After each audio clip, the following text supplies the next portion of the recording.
she was cast as the villain. He was the most dangerous man in the room. When Hadiza Johnson walked onto that film set in Seoul, she had no idea the Korean Mafia boss watching from the shadows was not part of the script. Kim Ha-jin does not attend auditions. He does not negotiate.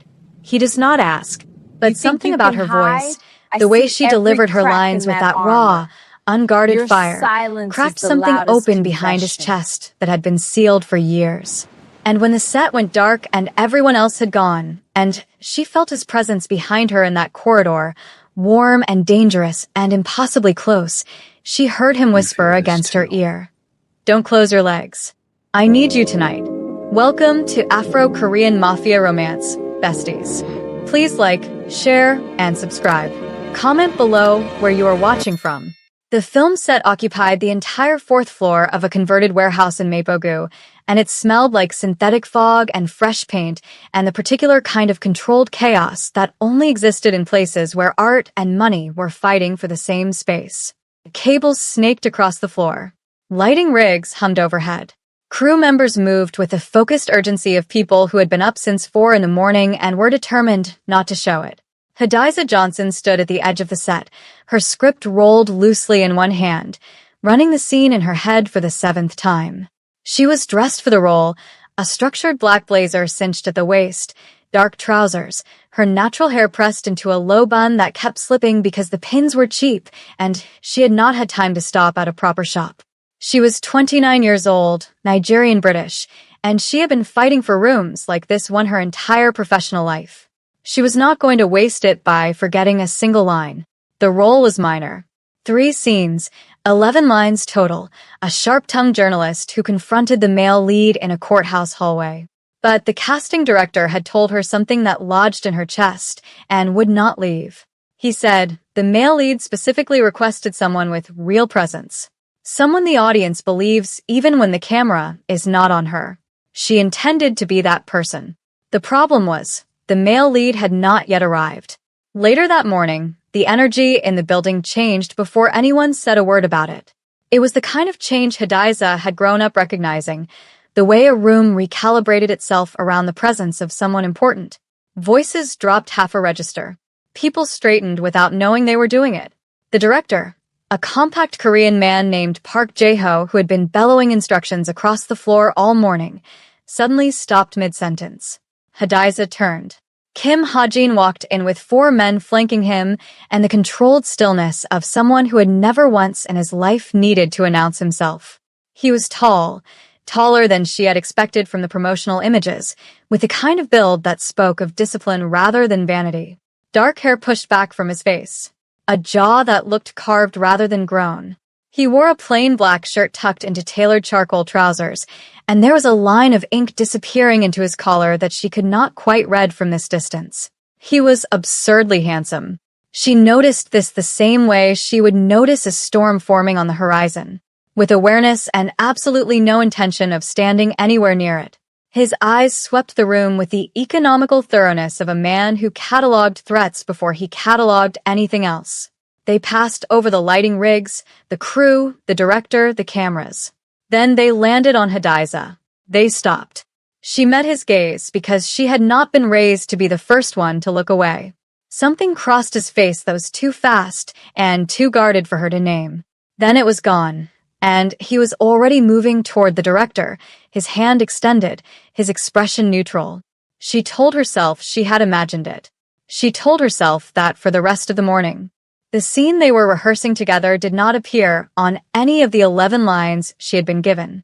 Director Park informed her of this casually, the way people delivered inconvenient information when they were hoping inconvenient reactions would not follow. "We added a scene last night," he said, looking at his clipboard. The journalist confronts the CEO in the parking structure instead of the courthouse. More cinematic. Ha-jin requested the change himself. Hadiza looked at her script. She looked at the director. She looked across the floor to where Kim Ha-jin was listening to someone speak in his ear, his eyes on the far wall, and his expression communicating clearly that the conversation was finished before it had properly begun. He requested the change himself. She filed that information somewhere and did not touch it. The parking structure scene required them to stand within 2 feet of each other for most of it. Her character was confronting his, demanding answers, not backing down. The blocking had her advancing and him holding his ground until the point of the scene, when something shifted and the journalist suddenly understood she was in the presence of something that operated entirely outside the rules she had built her life around. It was, Hadiza thought, an unusually specific emotional instruction to give an actor. They ran it 3 times without full dialogue, just movement and blocking. Kim Ha-jin moved through scenes the way he apparently moved through rooms, with a quietness that made you track him even when nothing was happening. He hit his marks precisely. He did not waste motion. When the director called for a pause to adjust the lights, he stood in position and said nothing, and the silence around him was not uncomfortable. It was just complete. On the 4th run-through, they used full dialogue. She delivered her lines. He delivered his. And somewhere in the middle of it, between her 2nd accusation and his 3rd denial, something changed in the texture of the scene that had nothing to do with the script. He looked at her with an expression she had not been prepared for. Not the CEO's guarded authority. Something older and rawer than that, something that bypassed performance entirely and looked directly at her. Her next line almost did not come. She found it. She delivered it. Her voice stayed steady, but her heartbeat did not. Director Park called it the best run they had done and immediately wanted to go again. Hadiza stepped back into her starting position and told her body to behave itself. That evening, the production company hosted a small dinner at a private restaurant 2 blocks from the set. Attendance was not mandatory, and Hadiza had fully intended to decline and go back to her rented apartment and eat the pepper soup she had made Sunday and think about absolutely nothing that had happened that day. She attended anyway. She was not entirely sure why. The restaurant was the kind of place that did not have prices on the menu because the kind of people who ate there were not meant to think about prices. Low lighting, dark wood, flowers on every table that looked like they had been chosen by someone with opinions about flowers. Hadiza arrived in the same blazer, her bun repinned properly this time, and found her name card at a table of 7. Kim Ha-jin was seated directly across from her. She discovered this after she sat down, which was the exact kind of thing that happened when you committed to an action before fully surveying the environment. She registered his presence with the carefully managed neutrality of someone who had extensive practice in not letting her face do what it wanted to do. He registered her arrival with a stillness that could have meant nothing or could have meant something, and she did not have enough data to determine which. They were seated across from each other for 2 hours. He asked her one question, which was more than he appeared to ask anyone else at the table. He waited until the appetizers arrived, and the conversation around them was running at full volume, and then he said it quietly enough that she was the only one who heard it. "Where did you train?" She looked at him. The question was professional. His tone was professional. His eyes were not entirely professional. "London," she said. "And before that, Lagos. And before that, whatever I could get in front of." He was quiet for a moment. Then he said, "It shows." She did not know what to do with that, so she picked up her water glass and the moment passed, and they did not speak directly again for the rest of the dinner. But she was aware of him across the table with the particular, exhausting awareness of someone trying very hard not to be aware of a thing. She left before dessert. She was almost to the door when she heard his voice behind her. "One thing." She turned. He had followed her. He stood 3 feet away in the shadow of the restaurant entrance, and the ambient light from the street caught the angles of his face in a way that was genuinely unfair. "Your transport," he said. "I arranged one." "I have a car," she said. "The car you booked was canceled an hour ago." He held her eyes. "I was informed." She stared at him. He stared back. The street noise filled the space between them. "Why?" she said. He did not answer that. He simply held the door open and waited. She thought about saying no. She thought about it with the full force of her better judgment and the accumulated wisdom of 29 years of understanding exactly how dangerous it was to let powerful men do you uncomplicated favors. Then she thought about the 45-minute subway journey to Mapogu in heels that were already disagreeing with her feet. She walked through the door. The car was black, long, and contained 2 men in the front who did not speak and did not turn around. Kim Ha-jin sat beside her in the back with the same controlled stillness he carried everywhere, and they did not speak for the first 10 minutes, and the silence between them was not comfortable exactly, but it was not hostile either.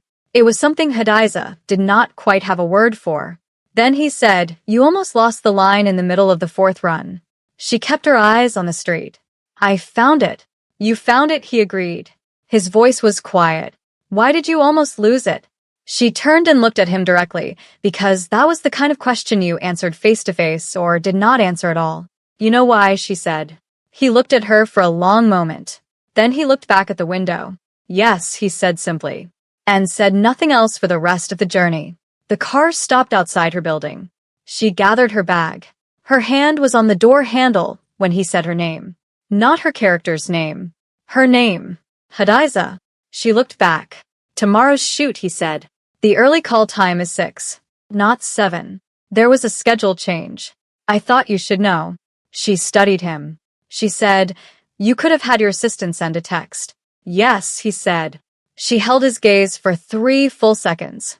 Then she got out of the car and walked to her building and did not look back and told herself, with the conviction of someone who had been here before and knew exactly where this road went, that she was going to be very, very careful.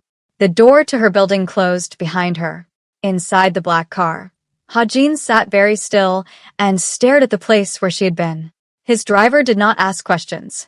None of his men asked questions. He had built his entire operation on the understanding that certain things were not spoken of, certain observations were not made, certain facts about Kim Ha-jin's internal weather were simply not acknowledged. He was grateful for that right now. Something had happened today that he could not yet name. Something that had started in the moment her eyes met his across the warehouse floor and had not stopped since. He had been in rooms with beautiful women his entire adult life. He had attended dinners and functions and events where beauty was practically a dress code. He was not a man who was easily moved by appearances. This was not about appearances. It was the way she had stood at the edge of the set, rolling that script in her hand, running her lines in her head with the quiet discipline of someone who took their work seriously and expected the world to do the same. It was the way she had delivered that fourth scene. It was the way she had almost lost the line and found it anyway without breaking stride, without asking for grace, just finding it herself and moving forward. And it was the way she had said, "You know why," and looked at him without flinching, and he had said yes and meant it. He pressed his thumb to the inside of his wrist where a pulse was doing something it had not done in a considerable amount of time. He told himself it was irrelevant. He told himself this with the calm authority of a man who had spent 12 years building one of the most powerful criminal organizations in East Asia, who had stood in rooms where people begged for their lives and felt nothing except the cold geometry of necessary decisions. The authority did not quite hold. The following morning, she arrived at the set at 5:45. He arrived at 5:40 and was already in the lighting grid, listening to something his lead man was telling him in a low voice when she walked in. He did not stop listening. He did not stop nodding. But his eyes tracked her across the floor with the particular attention of someone who had been waiting for a specific thing to arrive and was now calibrating how to handle its presence. She did not look his way. He noticed that too. The shoot ran long. The revised parking structure scene required 12 takes because the lighting kept throwing shadows in the wrong direction, and the director wanted a specific quality of menace in the overheads that the gaffer was struggling to deliver.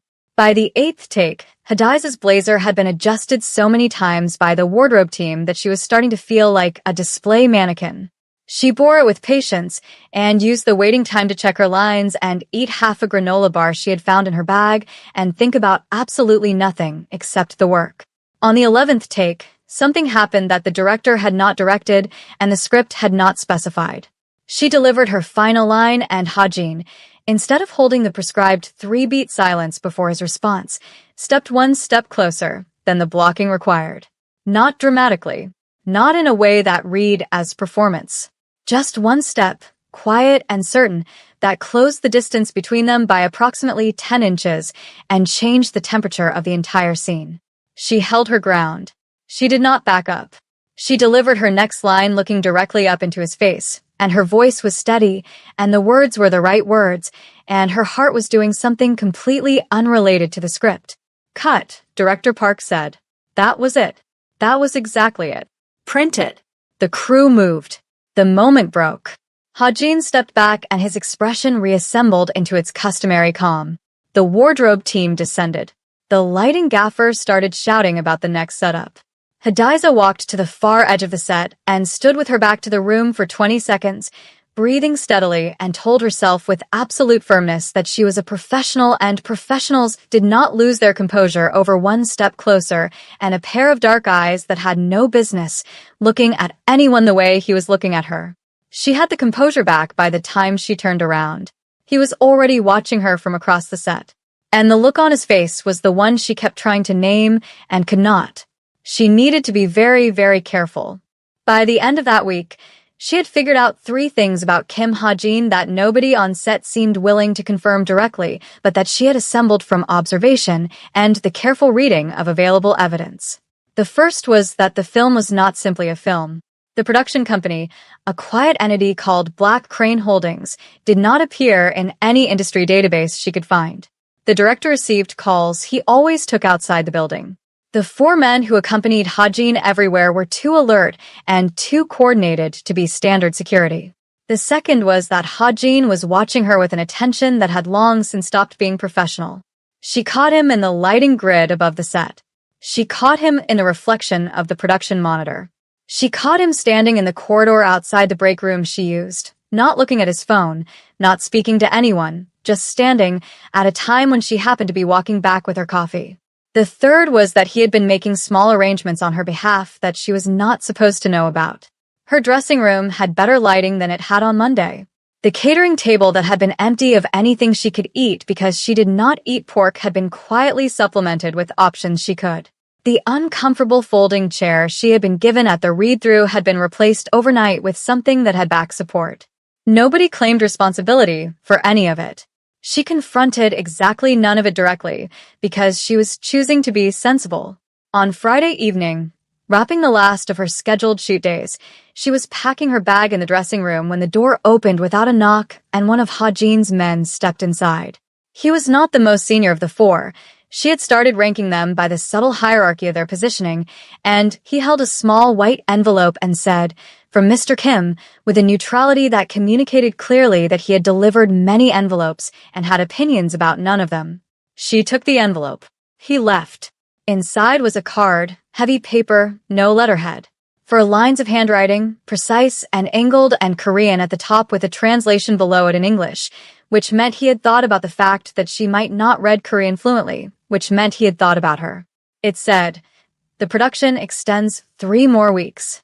The new scenes require your character. If you're willing, the arrangement would be well compensated. And below that, a number, and below that, you are under no obligation." She stood in the dressing room with the card in her hands and thought about her rented apartment and her visa that was good for 60 more days and the rollback in London that had fallen through in September and the bank balance that currently had no margin for anything unexpected. Then she thought about 11 takes and 1 step closer and a voice that was never loud and the way he had said her name in the back of a car in the dark. She put the card in her bag. She texted her agent from the street. Her agent called back in 4 minutes, which was a personal record, and used the word extraordinary 3 times, which told Hadiza everything she needed to know about the number on the card. She said yes. And somewhere on the 42nd floor of a glass tower overlooking the Han River, Kim Ha-jin received a message that contained 1 word from his production manager, and something that was not quite a smile, but was adjacent to one moved briefly across his face before it was controlled back into stillness. He had 3 weeks. He intended to use them carefully.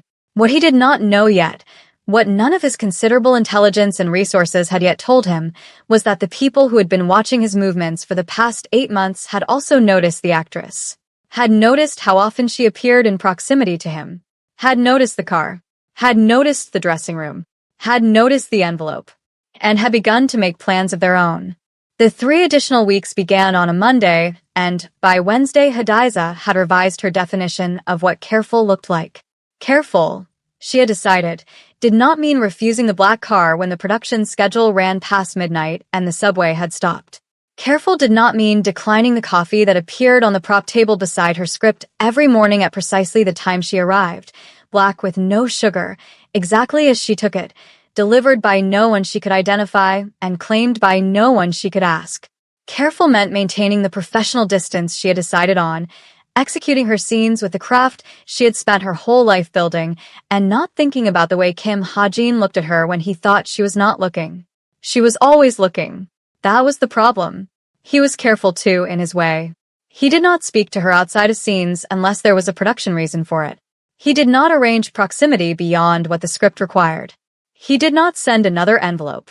He was, by every visible measure, exactly what the situation called for, a professional doing his job, showing up, delivering the work, maintaining the appropriate distance between himself, and a supporting actress 12 rungs below him on every hierarchy the industry recognized.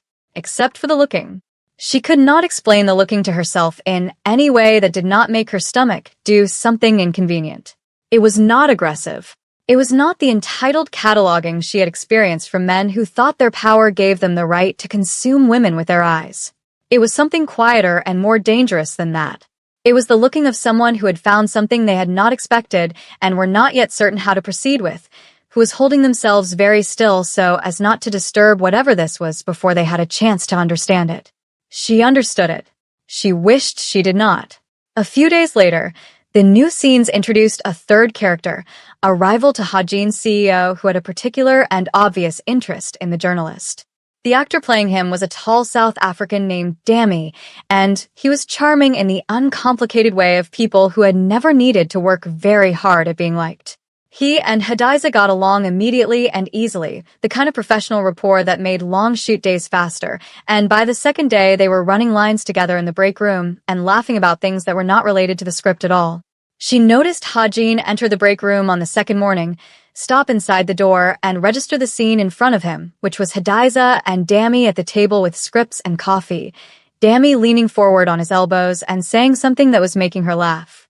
Ha-jin's face did not change. He went to the coffee machine, filled a cup, and left.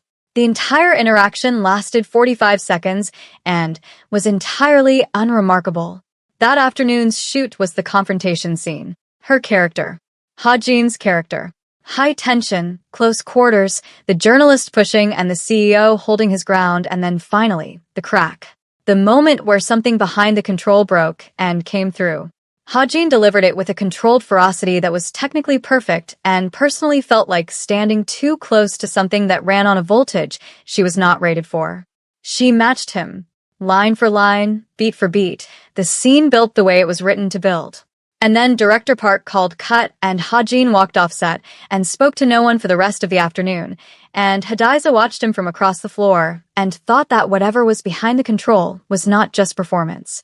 Later that evening, she was reviewing the day's dailies on her laptop in the production office when one of his men appeared in the doorway. Not the envelope one. The senior one. He had a quality of stillness that reminded her of Ha-jin, and she had a theory about what that meant regarding his actual employment. "Mr. Kim," he said, "requests your company for dinner. If you are available." She looked at her laptop. She looked at the doorway. She thought about being careful. When she said, "Now," he said, "If convenient." She closed her laptop. The restaurant was not the same one as before. This one was smaller, more private, on the top floor of a building she did not recognize in a part of Seoul she had not yet been to.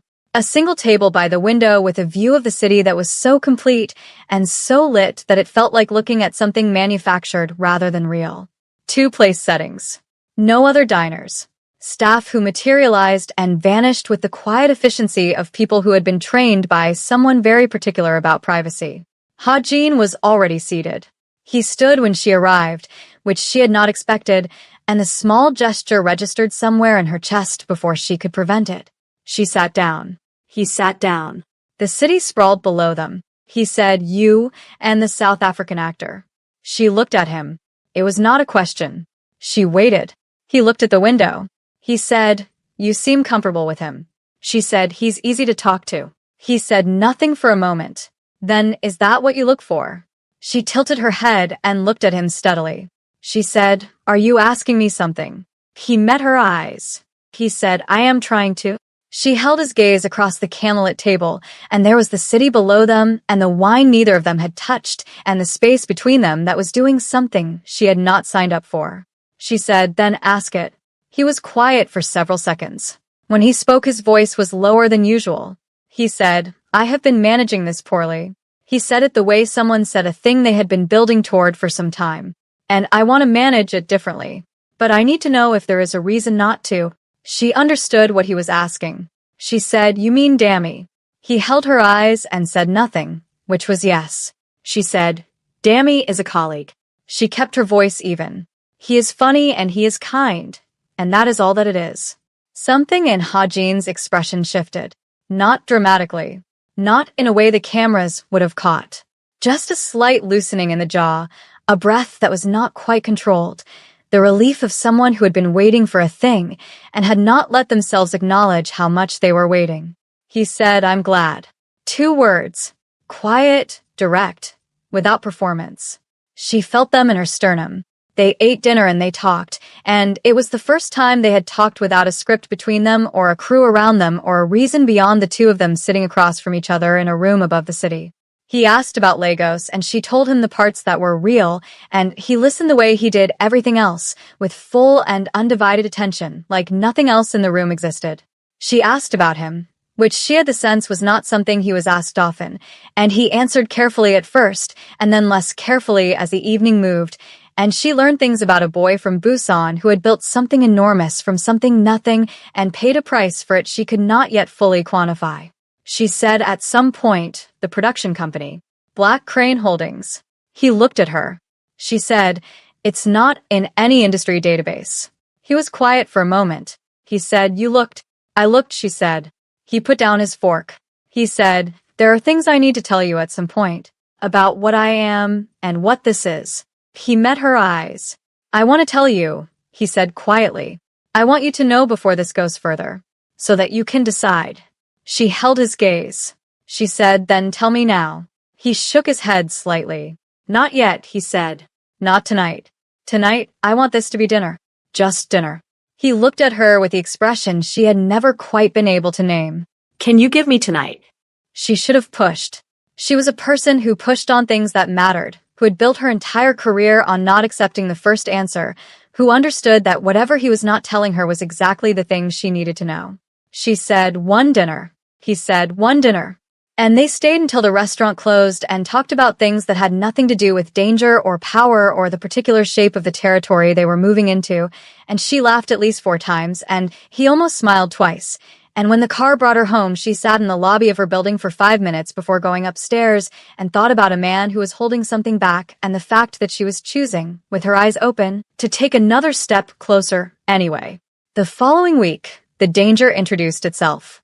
She was walking the 3 blocks from the production building to the convenience store she used for lunch when a car slowed beside her. She registered it with the peripheral attention of someone who had grown up in cities and knew what slow cars meant. She kept walking. The car kept pace. Then it stopped. A man got out.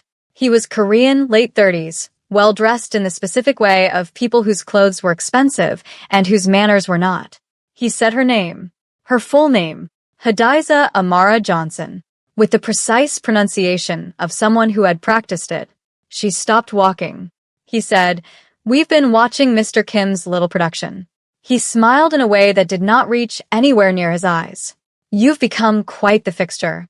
She said, "I'm an actress on a film." She kept her voice flat.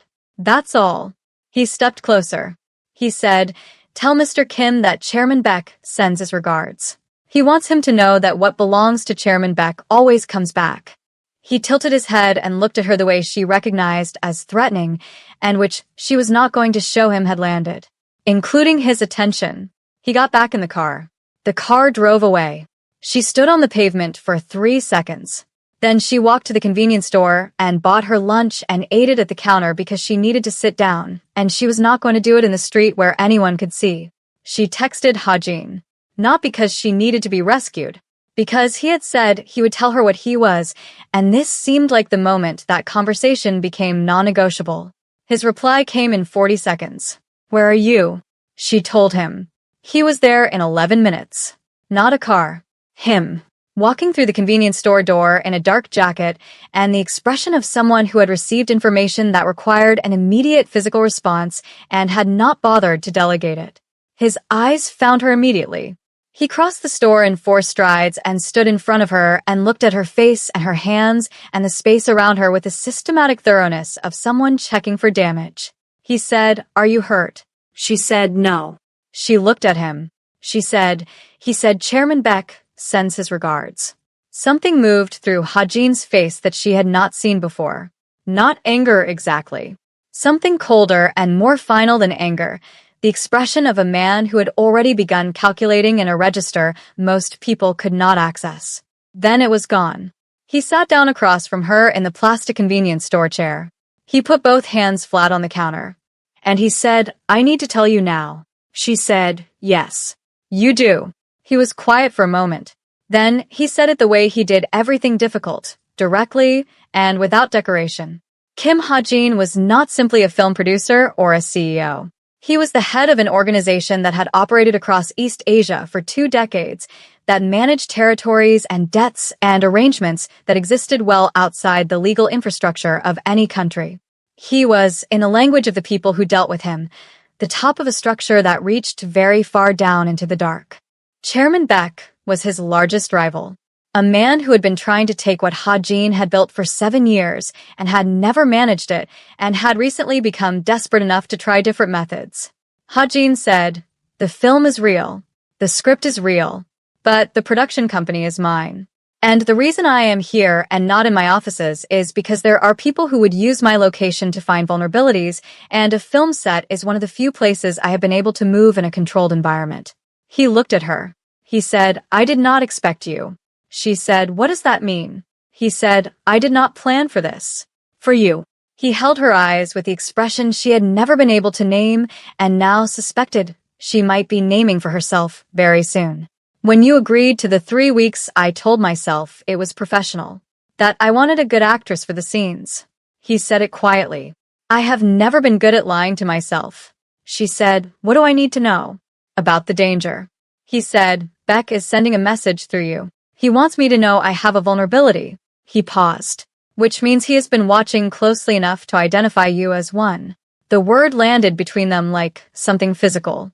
She held very still. She said, "Am I?" He looked at her for a long moment. He said, "Yes. And I cannot tell you I am sorry about that because that would mean I was sorry about you." He said it plainly, without performance, without the softness that people used when they were softening something. Just the fact of it, delivered to her like something he had decided she deserved to have straight. She breathed. She said, "So what happens now?" He said, "Now I make certain you are safe." He said it the way gravity was certain, without discussion, without negotiation, as a simple statement of what was going to be true.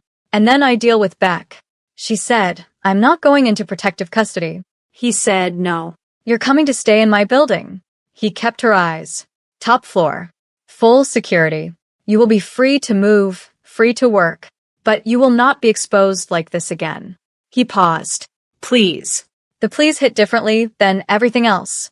It was the word of someone who had not said it often and meant it entirely. She looked at this man in a plastic chair in a convenience store in Mapogu, this person who ran an empire and delivered coffee temperatures and had almost asked her something at dinner and had just said please with his hands flat on a counter. She said, "I have questions. A lot of them." He said, "I will answer all of them." She said, "I'm not afraid of what you are." He said, "I know. That is one of several things about you that I cannot entirely manage." She looked at him. She said, "All right." His exhale was quiet and controlled, but she heard the edges of it. They left the convenience store together, and when they reached the pavement, his hand moved briefly to the small of her back, warm and certain and gone again in a moment, as though he had done it before he had permission and was not yet sure he had earned it. She did not say anything about it, but she was very aware of her back, of that specific 3 inches, for the rest of the walk to the car. That night, as she gathered what she needed from her apartment, and Ha-jin stood in the doorway speaking quietly on his phone with his back to her to give her the privacy of the packing, she looked around the small space she had made habitable over the past weeks. The pepper soup in the fridge. The London show flyers she had pinned to the wall for motivation. The extra pins for her hair on the bathroom shelf. The ordinary evidence of a life being lived carefully, resourcefully, without much margin. She thought about Beck's man on the pavement saying vulnerability. She thought about Hajin saying yes, and I cannot tell you I am sorry. She thought about one dinner and one step closer, and a question asked carefully in a restaurant above the city. She put the pins in her bag. She put the show flyers in her bag. She left the pepper soup for whoever found the apartment next, because it needed to be eaten and she did not know when she would be back. She said, I'm ready. He turned from the doorway. He looked at her with the bags and the steady set of her shoulders and the expression on her face that was not fear and was not surrender, but was something she was choosing with full knowledge of what she was choosing. He said, nothing will happen to you. His voice was quiet and absolute. She believed him, which was, she thought, precisely the thing she should be most careful about. They left the apartment together. On the street below, parked half a block away in a dark sedan, a man with a phone photographed their exit and sent the image to a number that answered before the first ring had finished.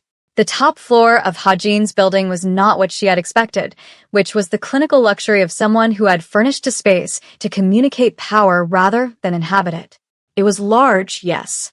The windows ran floor to ceiling on 3 sides, and the city below moved through them like a slow river of light. But there were books. Actual books, with broken spines and folded corners, stacked on shelves that lined an entire wall of the main room. There was a kitchen that smelled faintly of sesame oil and ginger, which meant someone cooked in it. There was a low wooden table near the far window with a chessboard mid-game that had clearly been mid-game for some time.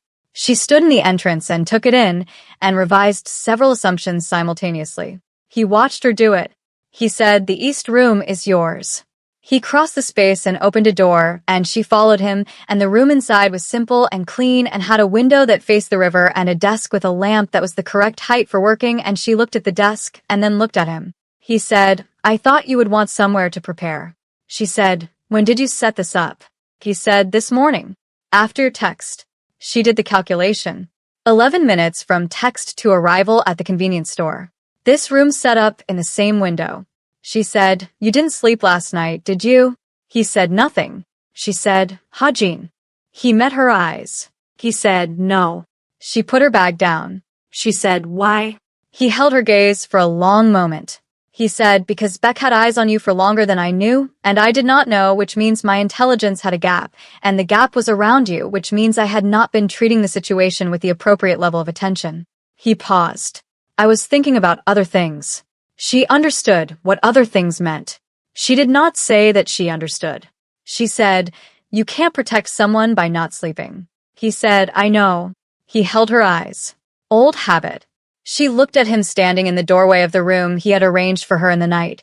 This man who ran a criminal empire with the calm authority of someone who had been born knowing how every room ended, and she thought that the most dangerous thing about him was not the organization or the enemies, or the particular quality of menace his presence carried in rooms that did not know him.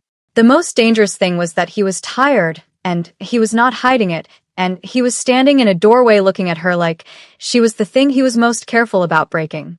She said, go to sleep. He almost smiled. He said, there are things we need to discuss.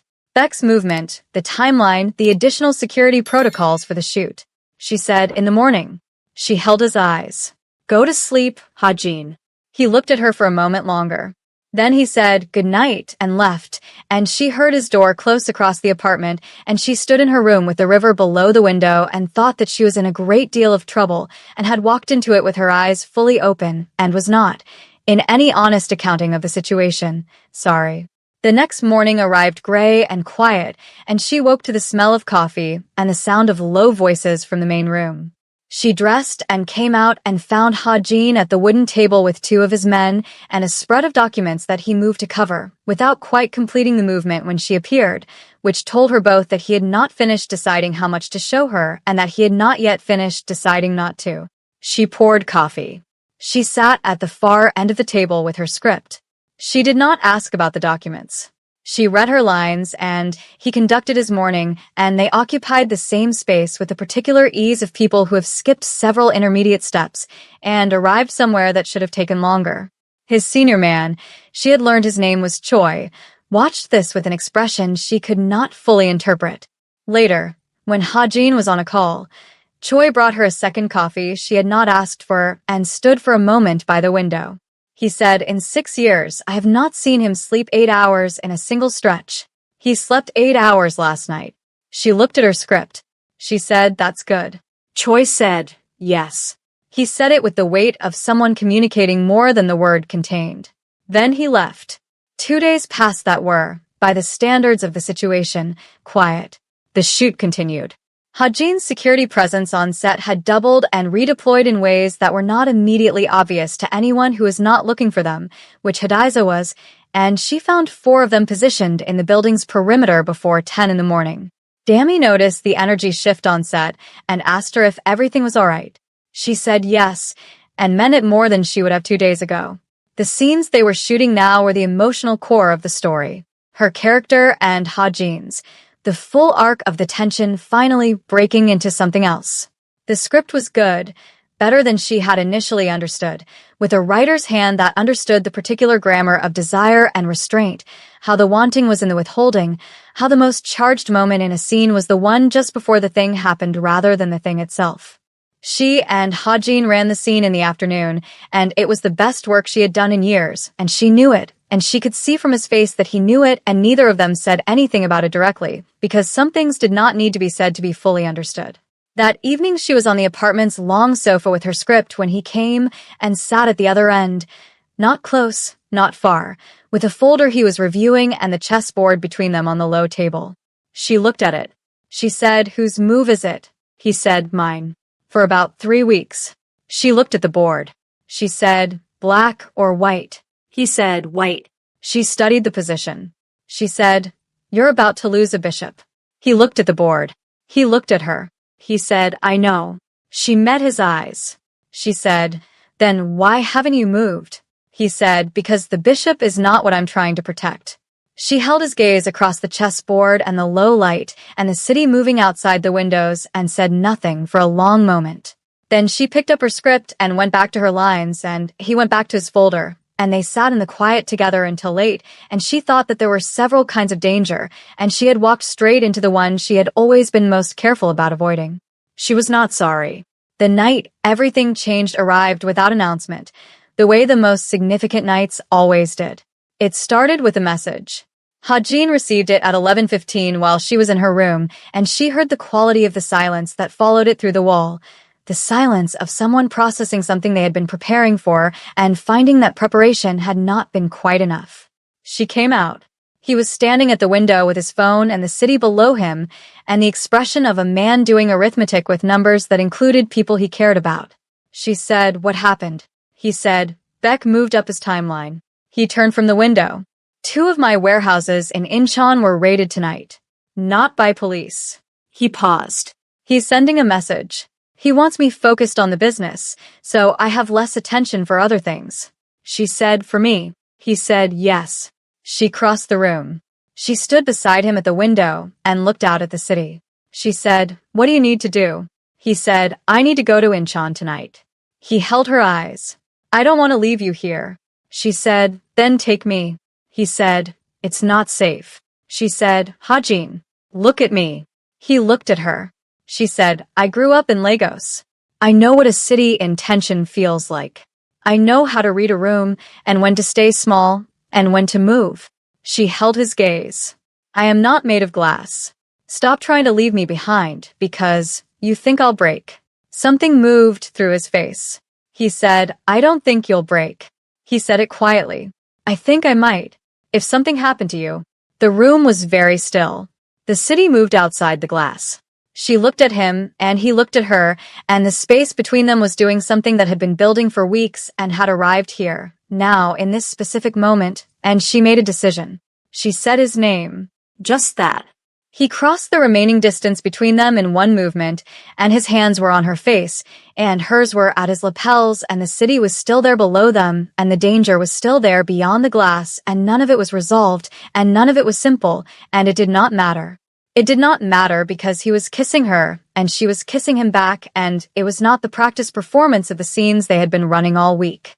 It was the real thing, unscripted, with a full weight of weeks of restraint behind it, the unsteady, inevitable quality of something that had been a matter of when for longer than either of them had been willing to admit. He pulled back first. He kept his hands on her face. He looked at her with something open and irreversible in his expression, nothing left of the customary control, just him, just this, directed entirely at her. He said, "Hadiza." She said, "I know." He said, "I need you to know something." He said it carefully, with the seriousness of someone delivering the most important sentence in a long and difficult argument. He said, "This is not the situation. This is not the building or the danger or the proximity of the circumstances." He met her eyes. "This is you. This has been you from the first morning in that warehouse when you were standing at the edge of the set running your lines and I walked in and something stopped working correctly in my chest and has not worked correctly since." She breathed. She said, "That's very specific."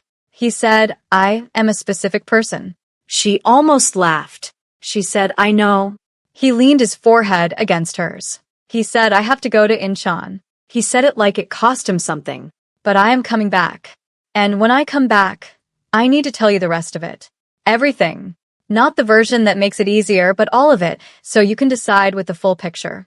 She said, "I will be here." He pulled back and looked at her, and the expression on his face was the one she had finally named, somewhere between the chessboard and the window and the present moment.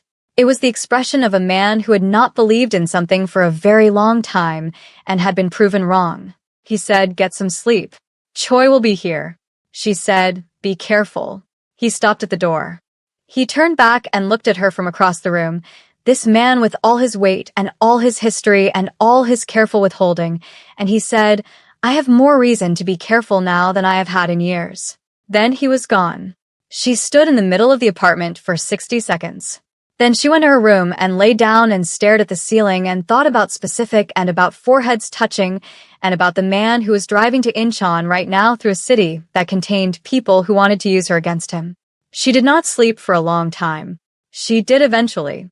And while she slept, things were moving that neither of them could have fully predicted from the information they had.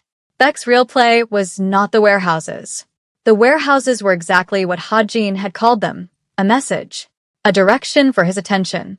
The real play had been arranged 4 days earlier by a man in Beck's organization who had identified the gap in Ha-jin's security that arose naturally from the fact that the person Ha-jin was most careful about protecting was the person whose movements he was least willing to surveil heavily, because surveillance felt like control, and he was trying very hard not to be that. Hadiza woke at 3:17 in the morning to Choi's voice outside her door, quiet and even. "Miss Johnson, we need to move. Now please." She was out of bed and dressed in 40 seconds. She came out to find 3 of Ha-jin's men in the apartment with the particular focused stillness of people who had shifted from standby into active mode. Choi said, "There is a vehicle on the building's east side that does not belong. We're moving you to a secondary location as a precaution." She said, "Where is Ha-jin?" Choi said, "We've contacted him. He's 20 minutes out." She said, "What kind of precaution?" Choi met her eyes with the level honesty of someone who had decided she deserved it. He said, "Beck has a man in this building. We identified him 20 minutes ago. He's contained. But there may be others we haven't identified." She said, "All right." She said it with the steadiness she had claimed in his apartment and intended to keep. She said, "Let's move." They moved through the building using routes she had not known existed and emerged into a car park that connected to a side street through a door that looked like a utility access. A second car was waiting. She got in. 2 of the men got in around her. Choi stayed behind. The car moved. She sat in the back and breathed steadily and thought about Legos, about the particular quality of composure you developed in a city that taught you from childhood that survival was a skill you practiced rather than a quality you were born with. She had practiced it. She was using it now. Her phone rang. Ha-jin's name. She answered. He said, "Are you in the car?" "Yes." He said, "I'm 12 minutes behind you." His voice was controlled in the way of someone running a significant current beneath the surface. He said, "Hadiza, are you all right?" She said, "Yes." She said, "Are you?" He was quiet for 3 seconds. Then he said, "I should not have left tonight." His voice was quiet and rough with something that was not quite anger and was not quite fear. "I calculated wrong." She said, "You couldn't have known." He said, "It's my job to know." She said, "Hajin." He said, "Yes." She said, "I'm in the car, and I'm fine, and you're 12 minutes away." She kept her voice even and warm and direct, the voice she used when she wanted a room to understand that she was serious without raising the temperature. "Everything else we can fix when you get here." The silence that followed was brief and full. He said 12 minutes. He made it in 9. The car had barely stopped at the secondary location, a private property in Yongsan she did not have context for, when another vehicle came in behind them, and Hajin was out of it before it fully stopped, and crossing the distance to her car in long, fast strides, and she had barely stepped out when he reached her. He did not say anything. He put one hand on her face, the same gesture, palm to cheek, warm and undecorated, and looked at her from her face to her hands to her face again with the systematic thoroughness of a man checking for damage and finding none and not entirely recovering from the relief of it. She said, "I told you I was fine." He said, "I needed to see." She held his gaze. She said, "I know." They stood in the car park in the 3 in the morning dark, and around them his men moved efficiently, and somewhere in the city Beck was adjusting his plans, and the danger had not resolved itself or retreated, and everything that needed to be dealt with was still waiting to be dealt with. None of that was the thing she was thinking about. He lowered his hand from her face. He stepped back. His expression reassembled into something more operational. He said, "We need to move inside. There are things I need to handle before morning." She said, "I know." He started to turn. She said, "Hajin." He stopped. She said, "When this is over, when you've handled everything and Beck is handled, and the rest of it." She met his eyes. "I want the conversation you promised me. All of it." He looked at her across the dark car park. He said, "You'll have it." She said, "All of it." He said, "All of it." His voice was quiet. "I am not going to keep things from you anymore." He said it like a decision that had been building since a warehouse in Mapogu and had arrived, tonight, at its conclusion. She believed him. They went inside. In a penthouse across the city, Chairman Beck received a report from his man and was told that the extraction attempt had been abandoned and the asset had been moved.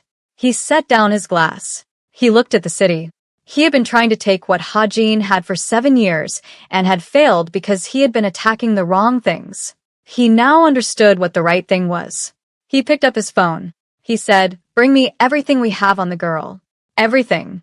And 3 floors below the room where Hadiza was finally sleeping again with the river below the window and Hajin's footsteps moving quietly through the adjacent room, a man who had been placed in the building service staff 8 days ago looked at his phone and typed a message and pressed send. The morning came in slow and silver, and Hadiza sat at the kitchen table with both hands around her coffee and the particular stillness of someone who had been awake at 3 in the morning for reasons that were not a dream and was now processing the full shape of the previous 12 hours in the unforgiving clarity of daylight. Hajin came out at 7. He had not slept. She could see it in the set of his jaw and the controlled quality of his movement, the extra fraction of precision that appeared when he was running on discipline rather than rest. He poured coffee and came to the table and sat across from her, and for a moment neither of them spoke, and the city moved outside the windows, and it was the most ordinary and least ordinary morning she had ever sat through. He said, "I owe you a conversation." She said, "You do." He put down his coffee. He looked at her with the expression that had nothing managed about it, nothing performed, just the direct and undecorated face of a man who had decided that the most important thing was the truth and was going to deliver it regardless of what it cost. He told her everything. It took 40 minutes. He told her about Busan and the boy who had grown up at the edge of something dangerous and had walked into it with his eyes open because the alternatives available to him had been worse. He told her about how the organization had been built and what it controlled and what he had traded for that control. He told her about the years in which he had been very good at his work and had stopped asking himself whether the work was good. He told her about the moment, 3 years ago, when something had shifted in him that he could not fully name, a gradual and then sudden awareness that he had built something enormous and powerful and that he was profoundly alone inside it. He told her about Beck, the full history, the 7 years of escalation, the warehouses, the surveillance, the man in the building, and the thing Beck had understood before Hajin had been willing to admit it to himself. He said he identified you as the vulnerability before I was ready to acknowledge that you were. He held her eyes. That is on me. I was protecting myself from the knowledge of how much this had become instead of protecting you from the reality of it. She said, and now? He said, now I'm not protecting myself from anything. He said it quietly. You know everything. You can decide with a full picture, the way I said. He looked at her steadily. I am not going to make that decision for you. She looked at him across the table. She thought about everything he had told her and the weight of it and the genuine complexity of what it meant to choose to be in the orbit of a man like this. She thought about vulnerability and about Choi saying 8 hours and about a palm on her cheek at 3 a.m. in a dark car park. She said, I'm not leaving. He said nothing for a moment. Then he said, Hadiza. She said, I heard everything you said. She kept her voice level and her eyes on his. I am not made of a material that breaks easily. And I am not a person who makes decisions from fear. She paused. I came to Seoul for a 3-line role, and I'm sitting in your kitchen at 7 a.m. after being moved through a secret car park exit in the middle of the night, and I am telling you that I am not leaving. She held his gaze. That should tell you something about the quality of my decision-making. Something broke open in his expression. Not dramatically. Just the quiet, irreversible loosening of a man releasing something he had been holding at great cost for a very long time. He said, it tells me everything. 2 days passed in the particular suspended tension of people waiting for a storm that had not yet fully arrived. Ha-Jin's men worked. The organization moved pieces in ways she was not privy to, but could read in the quality of the activity around her, the controlled urgency, the shortened calls, the way Choi's stillness became even more particular and concentrated. She continued working on the production because Ha-Jin insisted that normalcy was both cover and sanity, and she agreed with the logic even as the set felt different now, layered with meaning it had not had before. Dammy noticed. On the second day, he found her by the prop wall and said simply, you good? She said yes. He looked at her for a moment and said, whatever it is, you're handling it. She said, I know. He said, that was a compliment, not a question. And he walked away, and she thought that uncomplicated people were genuinely undervalued. That evening, Ha-Jin came to find her on the balcony of the property, where she was standing with the city below her and the cold air moving, and her script rolled in her hand the way it had been on the first morning. He came and stood beside her and did not speak immediately, and they stood together in the quiet. She said, what happens when Beck makes his next move? He said, we'll be ready. She said, what does ready look like? He said, it looks like ending this. His voice was quiet and final. I have been managing Beck for 7 years. Responding, containing, absorbing. He paused. I am done responding. She heard something in those words that was not aggression but was absolute. Something that had been a decision for longer than tonight. She said, and after. He turned and looked at her. He said, after is something I want to talk to you about. When this is done. He held her eyes with the expression she had named and had not stopped seeing since she named it. I have things I want to say to you that I don't want to say in the middle of a crisis. She said, then finish the crisis. He almost smiled. He said, that's the plan. The crisis broke on a Thursday. Ha-Jin received intelligence at 5 a.m. that Beck had arranged for Hadiza to be taken from the set that day. Not as a negotiating position, as a demonstration. A message to every organization and rival and observer in the ecosystem that Kim Ha-Jin had a point of weakness, and that point could be reached. It was the kind of move that, if it succeeded, would change the calculation of every relationship Ha-Jin had built, every arrangement that rested on the foundation of his perceived invulnerability. He came to her room at 5:15. He knocked, which he always did.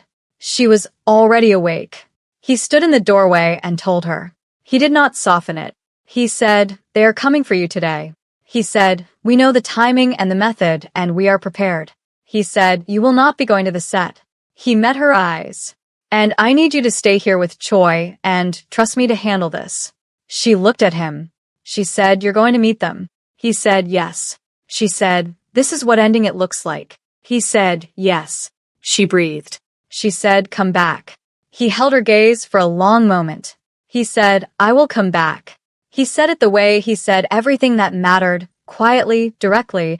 as a simple statement of what was going to be true. Then he left. She sat in her room with the river below the window and Choi's quiet movement in the adjacent space and the gray pre-dawn light and thought about the arithmetic of loving dangerous men. Not that she had said that word. Not that either of them had. But she was doing an honest accounting of her own interior, and the word was there whether she had said it or not, and she was not going to pretend otherwise. She had not been brought this far to pretend. The hours that followed were the longest she had spent in a very long time. Choi gave her updates at intervals that were professional and brief, and told her what she needed to know without telling her the texture of it, which she was grateful for and simultaneously not grateful for. She read her script. She made tea. She sat at the desk with the lamp and worked on her lines for scenes that felt very far from this room and this morning and this particular quality of waiting. At 11:47, her phone showed Ha-jin's name. She answered on the first ring. He said, "It's done." She closed her eyes for 1 second. She said, "Are you hurt?" He said, "No." His voice was controlled, and she could hear the effort of the control. He said, "It's over. Beck is finished." He paused. "I'm coming home." She registered the word home the way you registered something you had not expected to move you, and moved you entirely. She said, "I'll be here." He was back within the hour. He walked in and he was intact and he was there and she crossed the room and he met her in the middle of it and she put her arms around him and he held her with both arms and his face went into her hair and they stood like that in the middle of the apartment for a long time without speaking, the city moving outside the glass and the danger finally behind them. He said, against her hair, "I want to tell you something." She said, "Tell me." He pulled back enough to look at her face. He said, "I have been a man who built things and controlled things and managed things for a very long time." He said it with the careful deliberateness of someone who had been composing this for a while. "I have been very good at that." "And I have not been good at this." He looked at her. "At the other thing. The thing that is not control or management." She said, "At what?" He said, "At letting something matter." He met her eyes steadily. "At choosing something over the work, over the safety of being unreachable, over the very sensible and rational argument that a man like me has no business wanting what I want." She said, "What do you want?" He said, "You." He said it simply, without decoration or qualification, the way he said everything true. "This, whatever this is, and wherever it goes." He said, "I am asking you properly. Not as a production arrangement or a protected asset or a woman I am trying not to be obvious about. As a man who has worked out, slowly and with considerable difficulty, that you are the most important thing that has happened to him in a very long time, and who would like, if you are willing, to find out what that means." She looked at him. She thought about a warehouse in Mapogu and coffee temperatures and 11 takes and one step closer and a chessboard and a forehead touching hers and a car park at 3 in the morning and a kitchen table at 7 and a man who knocked on her door and told her the truth when he could have told her something easier. She said, "I'm willing." He raised his hand and tucked a loose strand of hair behind her ear. His fingers grazed the curve of her jaw. He left them there. He looked at her with the open and irreversible expression that had no control left in it at all. He kissed her again, and this time there was no crisis on the other side of the door, and no clock running and no version of careful left between them. Just him and her and the city, and everything that had been building since the first morning in that warehouse when something had stopped working correctly in his chest and had not worked correctly since. The season changed, and they changed with it. The film wrapped 6 weeks later and was not, as it turned out, the project Hadiza had expected it to be. It was something else. Something that had been carrying a real story inside its fictional one the entire time, and when director Park submitted the final cut to 3 international festivals and all 3 accepted it, Hadiza watched the news from Ha-jin's kitchen table with coffee in both hands and felt the particular, specific joy of work that had been done well finding the audience it deserved. Ha-jin watched her face while she read the news and said nothing, which was his way of saying everything. She had moved into the top-floor apartment not as a protected asset or a temporary arrangement, but as the obvious consequence of 2 people who had stopped pretending they wanted to be anywhere else. Her books were on his shelves. Her hairpins were in the bathroom. Her laptop was on the desk with the lamp, and her scripts were in the third drawer, and her pepper soup was in his refrigerator, and he had tried it exactly once and said it was excellent, and then quietly drank 3 glasses of water, which she found genuinely funnier than she had words for. Choi, who expressed approval in the vocabulary of a man who did not express approval, had told Hajin in Hadiza's hearing that the apartment had better energy now. Hajin had said yes. Choi had walked away. It was the most emotionally demonstrative exchange she had witnessed between them, and she had treasured it accordingly. The organization was being restructured. Hajin had begun the process before Beck, before her, during the long, quiet years of building something enormous and finding himself alone inside it. She understood now that the film had been part of that process too, a deliberate movement towards something more visible, more legitimate, the beginning of a long translation from one kind of power to another. It was not simple, and it was not fast, and there were still rooms she was not in and decisions she was not part of, and that was a thing they had talked about honestly, and were continuing to talk about honestly, which was, she had decided, the correct approach to a complicated life. She was in Seoul on a new contract now. Not the same production company. A different project, her own. One she had been developing for 3 years that had found its funding through a combination of her work and his connections and the particular momentum of a woman who had stopped waiting for rooms to be offered and had started building them.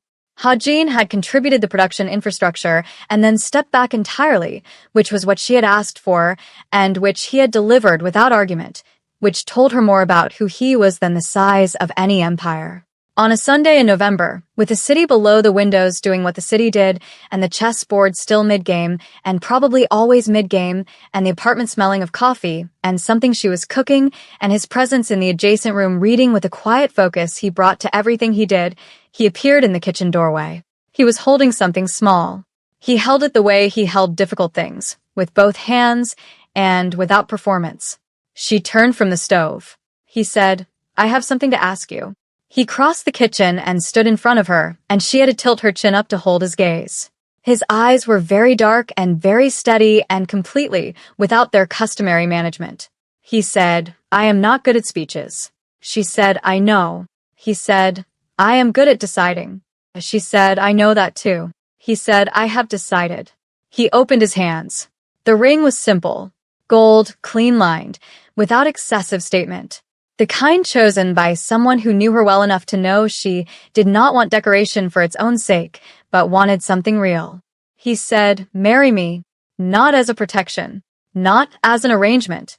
He held her eyes, as a choice. His and yours. He said, "I want the rest of it with you. The ordinary mornings and the difficult conversations and the chessboard and the pepper soup and whatever comes after. I want to build something that is not about power. Something that is just about this." She looked at him. She thought about Lagos and London and a 3-line roll and a warehouse and every step that had led here, to this kitchen, to this man, to this Sunday morning with the city moving outside the glass, and her whole life arranged differently than she had ever planned it and exactly as she would choose it. She said yes. He slid the ring onto her finger. His hands were steady and warm and certain, and she felt the cool weight of the gold settle, and thought that some things fit because they were right, not because they were convenient. He raised his hands to her face the way he always did, the gesture that was entirely his, palm to jaw, warm and certain.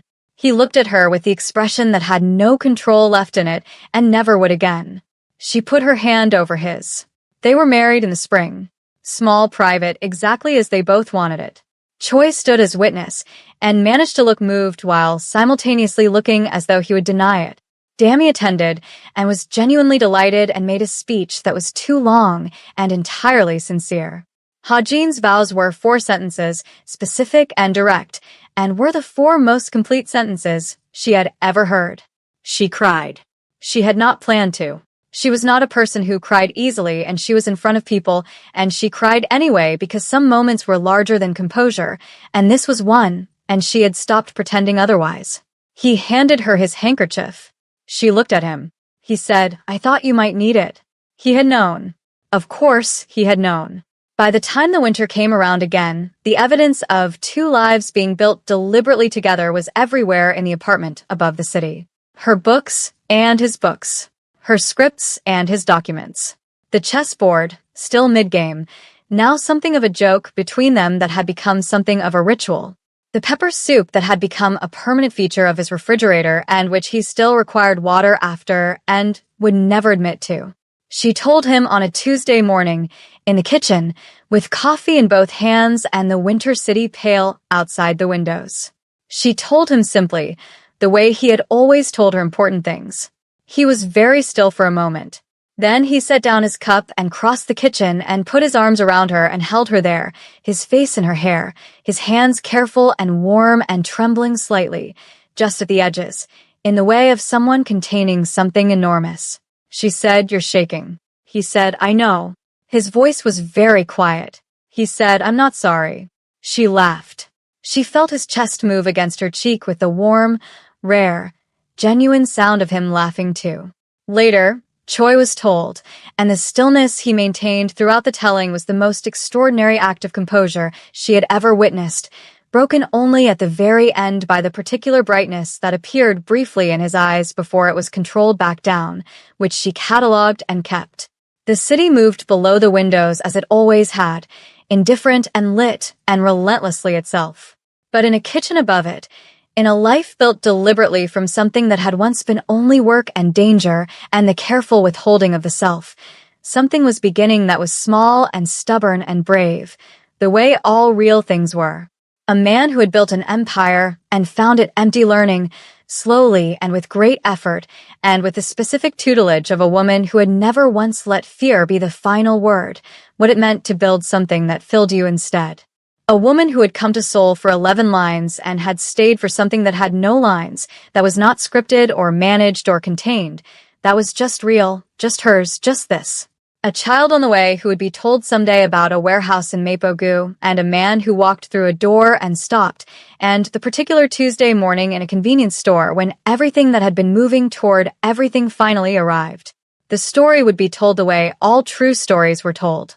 With warmth and with wonder and with the quiet, unshakable knowledge that some things were worth every difficult step it took to reach them. And in the telling, it would always begin here. With a woman standing at the edge of a set with a script rolled in her hand. With a man walking through a door and finding something he had not been looking for. With eyes meeting across a warehouse floor and something stopping, starting, cracking open that would never quite close again. That was where it began. This is where it finds its fullness. Thank you so much for watching this story all the way through, besties. If Hadiza and Hajin wrecked your heart in the best way, please hit that like button right now and subscribe so you never miss a story. Drop a comment below and tell me where you are watching from and which moment got you the most. Was it the convenience store, the chessboard, the car park at 3 in the morning, or the kitchen on a Tuesday? I want to know everything. Share this with someone who needs a good love story today. And I will see you in the next one.